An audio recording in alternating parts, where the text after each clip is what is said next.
class. So let us go to the slides.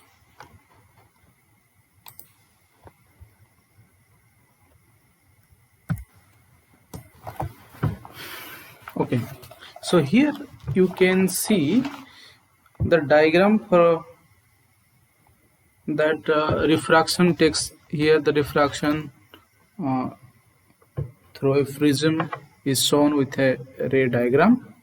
You can see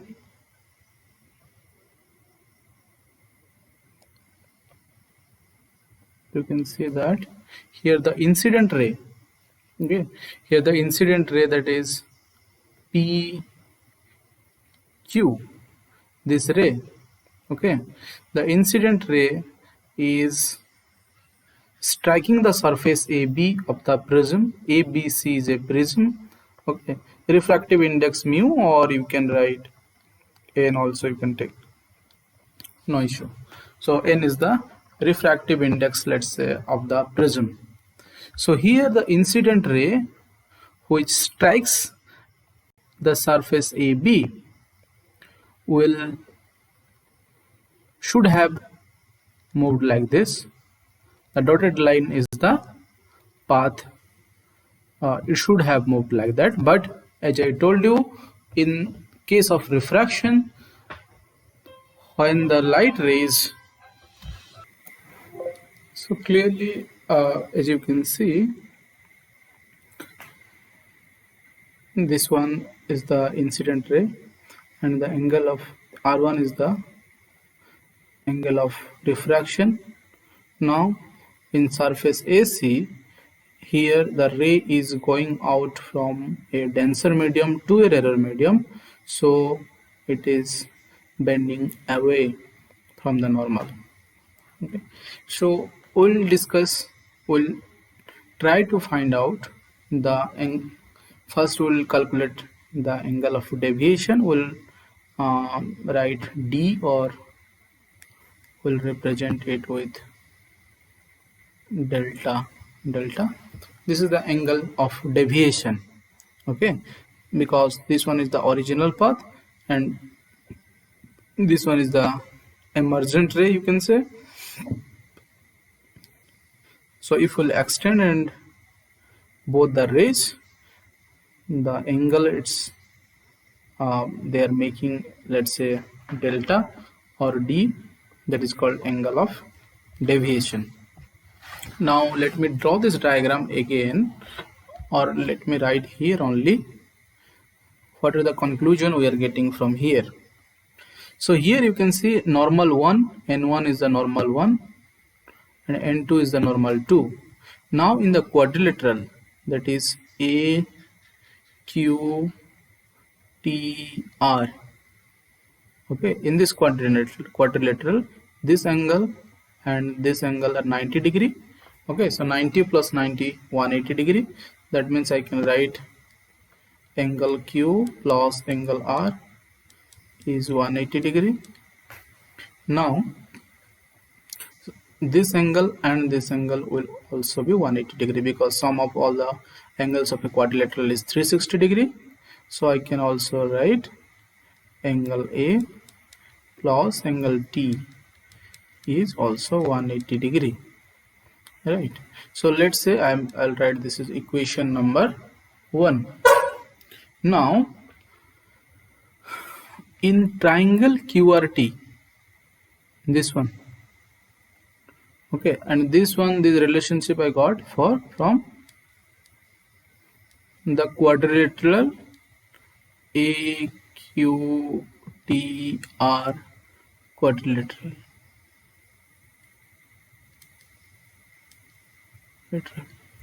Now from triangle QRT,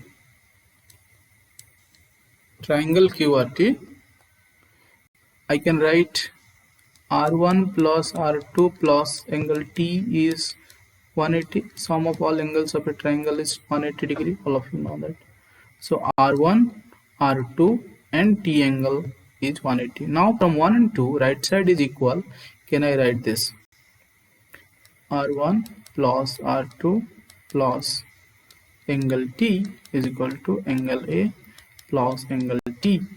From both sides of the equation, I'll cancel out T.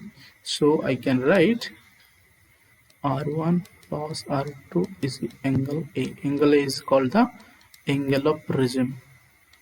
This angle A is called angle of the prism. This angle is called angle of prism. That is angle A. Right. Now we got one relationship, that is R1 plus R2 is equal to angle A. Now we'll establish the second relationship. Okay. So the second relationship will establish between this deviation, okay, angle of deviation, and we will establish the relationship between also this incident angle and I2 or E, angle of emergent. We will establish them, the relationship between them. Now in this triangle UQR, this triangle, delta is the exterior angle, so sum of this angle plus this angle will equal to delta. So I can write from triangle UQR, I can write D is equal to, or okay, let's write D.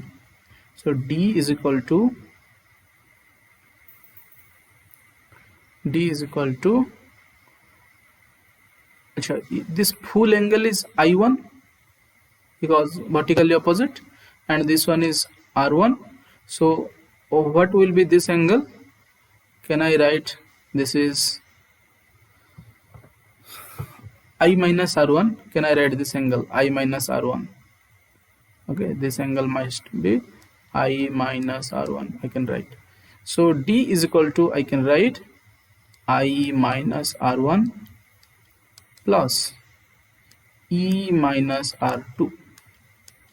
Okay, this angle is E is the total angle, opposite, vertically opposite. R2 is this angle, so E minus R2 will be this angle. Now sum of this angle plus this angle is angle D. I can write that, or I can write this one also, that I plus E, R1 R2 I'll take to one side, minus common, R1 plus R2, so that I can write D is equal to I plus E. R1 plus R2 we got, that is angle A from the this one third relationship. Okay, so I can write that way minus A. So this is what we got, the relationship between angle of deviation, okay, angle of deviation with incident angle, emergent angle, and angle of the prism. Okay, so we got the relationship. Okay, so now we got two things. One is angle of prism is equal to R1 plus R2, and we got the deviation, angle of deviation is equal to I plus E minus A. Let's say this is equation number 4. So now what we will do, now we will calculate the minimum deviation. Okay, so to do that, let me explain a bit about how this experiment is done. So when you will increase this I, because we got a relationship of deviation, you will get some graph like that. First let me show you the experimental setup, how this type of experiment is done.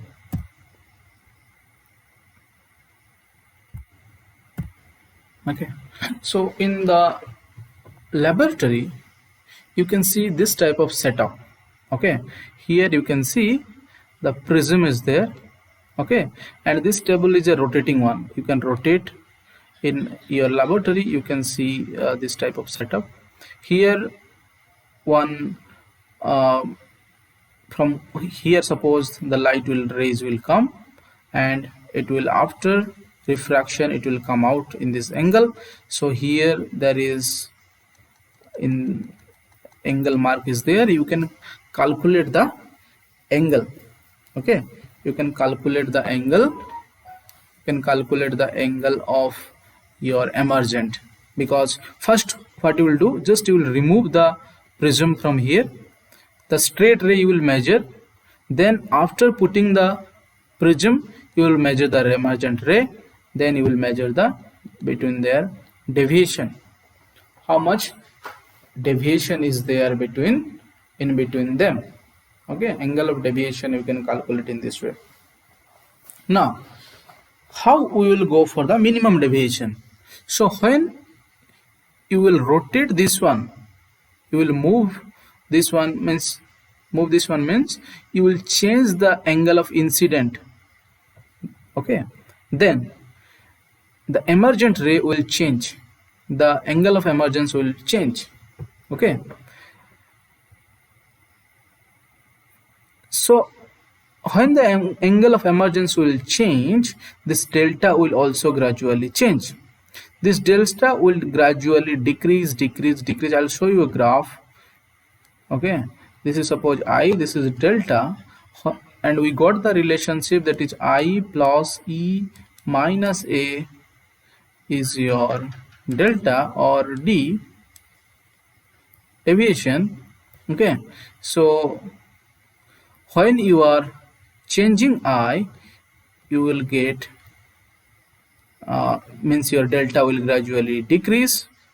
Okay, then at a particular point again the delta will start increasing beyond certain angle. Okay, so at a particular angle it will have the minimum value. For a particular I there will be a minimum value, and that is called delta M, angle of minimum deviation. And that case will happen when the rays will parallel to base of the prism. That case the angle of incident will be equal to angle of emergence. I will be, at this case, at the angle of minimum deviation, I will be equal to E. Why? Because if instead of from the left side, if we will incident the ray on the prism, if you will reverse the direction, if you will incident the light from the angle of emergence, then the light will take the same path, it will come out with angle I. Okay, that means that if if we change the direction of the light, okay, that means if we consider the emergent ray as an incident ray again, the light will retrace back there, it will come back in the same path. Okay, that's why when I is equal to E, or you can say at the case of minimum deviation, okay, minimum deviation, your means I angle E must be equal to angle I, and what will happen, R1 will also be equal to R2. This R1 will be equal to R2. Why so? Because both are equal, I is equal to E. So if you will change the E to emergent ray as your incident ray, then the refractive angle of refraction will be same as R1. Okay, because when I was the angle of incident, R1 is the angle of refraction. When E will be the angle of incident, then R2 will be angle of refraction. Now when I is equal to E, R1 must be equal to R2. Okay, so with this concept we will derive the angle of, for the expression for angle of minimum deviation, and from there we'll get an equation for the refractive index of this material, of this prism. Okay, so from this experiment we can calculate two things. One, we can calculate the refractive index of the prism. Also sometimes we do this type of experiment to calculate the angle of prism. Also sometimes we do the to calculate A. Now let us calculate how we will proceed. Okay, so this was the graph that I was showing you. Here is the angle of minimum deviation, where you will get I is equal to E. Angle of incident will be equal to angle of emergent. Okay, so because at this case, if I will be greater than E, then what will happen? Then because it will not retrace back to the same path. Okay, it will not retrace back to the same path, or E is greater than I. Okay, so it will not retrace back to the same path, because angle of minimum deviation will change. It will not be minimum. Okay, so here one thing you can remember, accept angle of minimum deviation for each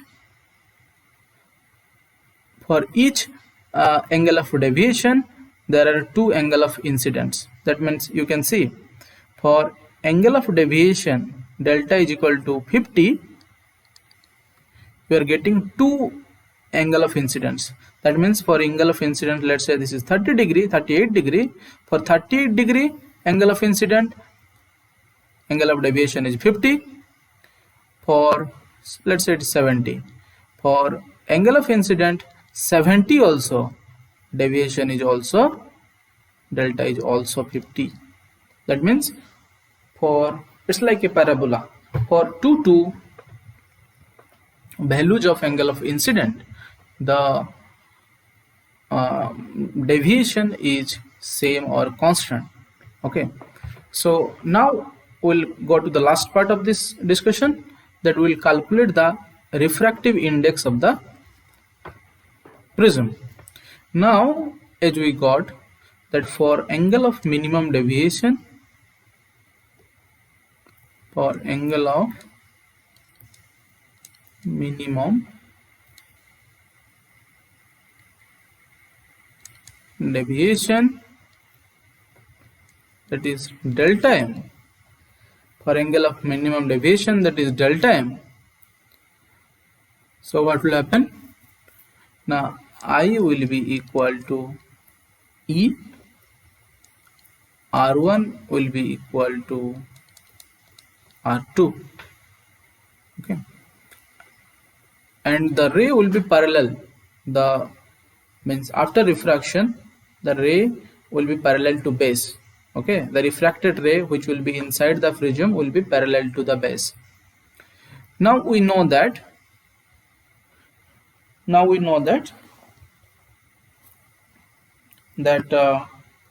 R1 plus R2 is equal to A from equation 2.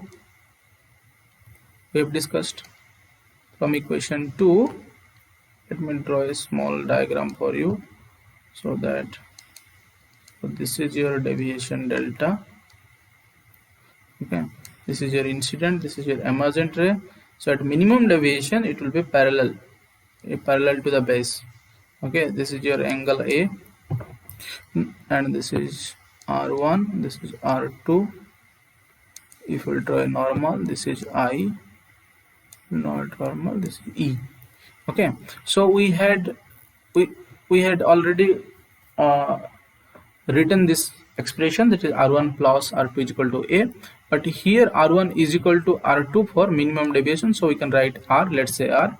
So we can write 2R is equal to A, or we can write that R is equal to A by 2.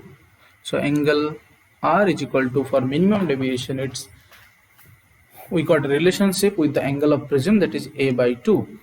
Now we'll go for another relationship, that is from equation 3. So from equation 3 we know that equation 3, that is delta is equal to, or here delta m, minimum deviation is equal to I plus E minus A, but here I is equal to E, so I can write 2I minus A, or I can write delta M plus A is equal to 2I, or I can write I is equal to half of delta M plus A. Now we got angle in I is equal to, that is incident angle is equal to half of delta M plus A. Angle R is equal to this one. So what is our target? That refractive index, to calculate the refractive index. So refractive index is equal to, from Snell's law, sin I by sin R. Now I we got sin half of delta M plus A by sin R. Sin R is sin A by 2. Okay. So this is the expression for the refractive index of the material used in the to make the prism. Now another relationship also we can get, that what is the angle of minimum deviation.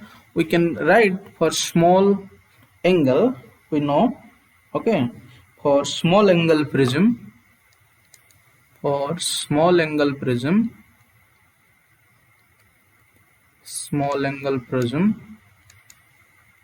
what will happen? Now sin theta, if theta is small, sin theta is approximately theta, so that we can write theta is equal to, that is refractive index is equal to half delta M plus A by A by 2. So 2 will get cancelled. Here I can write NA minus A is equal to delta M, or delta M, angle of minimum deviation, is equal to refractive index minus 1 into A.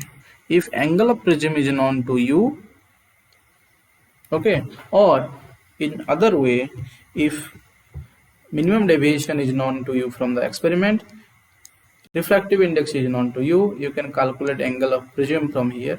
Or if angle of prism is given, refractive index is given, you can calculate the what will be the approximate minimum deviation, angle of minimum deviation for that prism also you can predict or calculate. Okay, so using this formula you can solve many questions, and as you can see, this experiment is also there in the graduation laboratory, is and also in class 12, some schools in class 12 laboratory is there.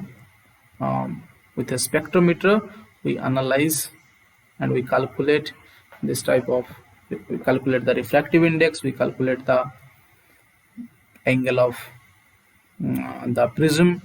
Okay, so sometimes if possible I'll show you how to do that in the using the spectrometer, how to calculate all these things. So in some video, if possible, I'll record it and I'll show you how we get the exactly the angle of minimum deviation, or how first we calculate the deviation, all these things with how to record these angles. Okay, so all these things if possible I'll show with a spectrometer, and I'll make a video for that. So thank you for this today's class. Let's see you in some other class. Thank you all.